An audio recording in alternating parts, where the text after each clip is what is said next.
Tan grande era el Señor que sus enemigos le temían. Y le temían hasta muerto. Por eso tuvieron que colocar guardia en el sepulcro.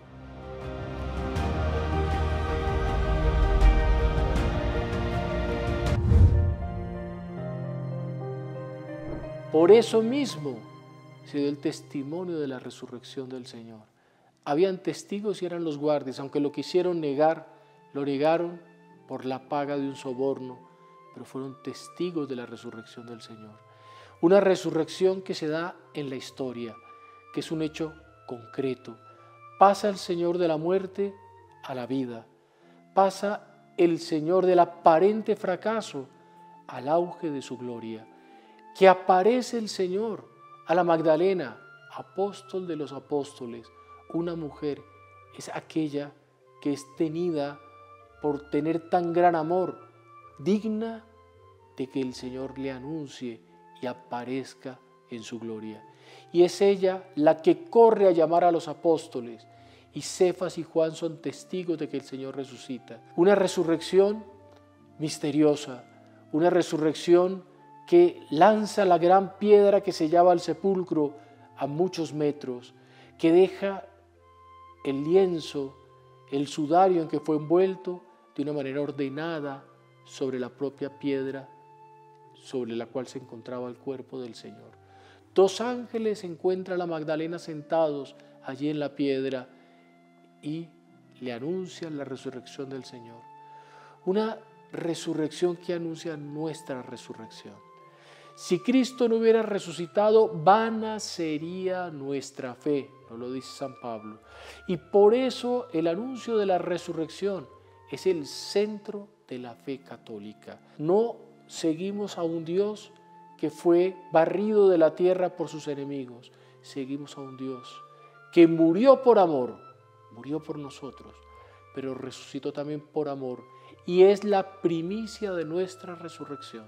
Resurrección es la cabeza y por lo tanto el cuerpo, que es la iglesia, tendrá que estar resurrecto y glorioso, como era glorioso el cuerpo del Señor después de que resucitó. Él no resucitó como el joven hijo de la viuda de Naín que volvió a la vida, o como Talita Cumi, levántate Talita la joven. Es una resurrección en cuerpo glorioso. Es una resurrección para la gloria. El cuerpo glorioso tiene una serie de dones especiales. El don de la velocidad del pensamiento, el don de que torna el cuerpo inmaterial, atraviesa la materia, atraviesa la sutileza, se llama, atraviesa las paredes. Por eso el Señor en un momento aparece en el cenáculo, estaban todos reunidos, muertos del susto, sus discípulos y los apóstoles, y el Señor aparece en medio de ellos diciendo: la paz esté con vosotros. Y el anuncio de la resurrección es un anuncio de paz. Paz que define San Agustín como la tranquilidad en el orden. Esa resurrección trae la tranquilidad en el orden. ¿Y cuál es el orden? La victoria de Dios. La victoria definitiva, porque un resurrecto ya no puede ser muerto. La victoria que hace con que sus enemigos se llenen de pánico y de terror, con que se den cuenta que ese hombre es invencible. Luchar contra un vivo con las características del Señor ya era difícil, pero luchar contra el resurrecto se torna imposible.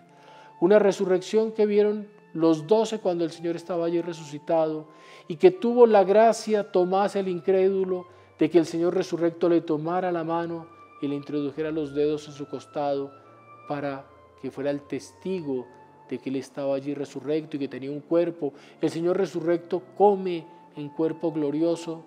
El Señor resurrecto predica y enseña y completa la predicación. Y ese camino del seguimiento de los apóstoles, que todavía era imperfecto, porque tenía que venir el Espíritu, Él tenía que partir para que el Espíritu viniese. Pero ese camino empieza a ser completado con la resurrección. Pedro, ¿me amas? Es el amor de los suyos que el Señor busca con la resurrección.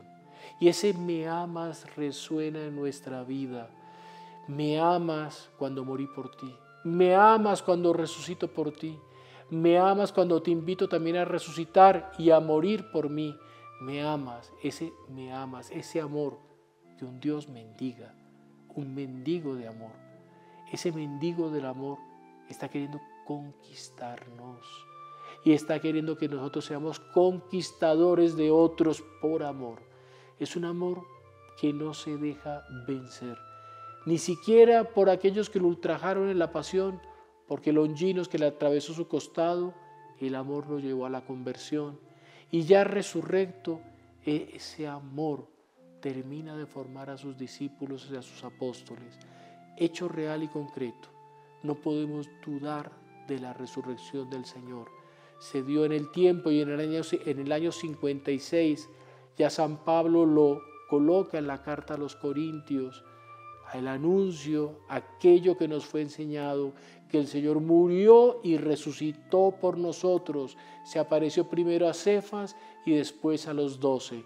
Y anuncia también en alguna parte del cuerpo paulino que más de 500 de nosotros lo vimos juntos. O sea, fue una aparición del Señor colectiva. Ese Señor resurrecto que apareció, por supuesto, en primer lugar a su madre. María Santísima tuvo las primicias de la resurrección, como nos lo enseña Monseñor John Cla, antes de manifestarse a la Magdalena, antes de manifestarse a los apóstoles. Nuestro Señor anuncia su resurrección a María. Y María, que es humilde, ella ni siquiera quiere aparecer en el Evangelio. Ella quiere que sea otra la que tenga el privilegio y que quede en los escritos. Pero es evidente que María, aquella que participó entrañadamente en la muerte del Señor y que es aquella que como nadie sufrió la pasión y participó de la redención, de igual manera es María quien participa y quien hace parte de la victoria del Señor. Concluyamos pensando en esto: somos todos llamados a la victoria, y el anuncio de la victoria en nuestra vida, en nuestra misión, esa victoria que se llama Reino de los Cielos, lo da el Señor con su resurrección. Pidamos esa gracia de resucitar para la vida, que el Señor nos libre de la muerte, que es el pecado, y que nos dé también esa primicia de saberlo, proclamarlo como un Señor resurrecto. Salve María.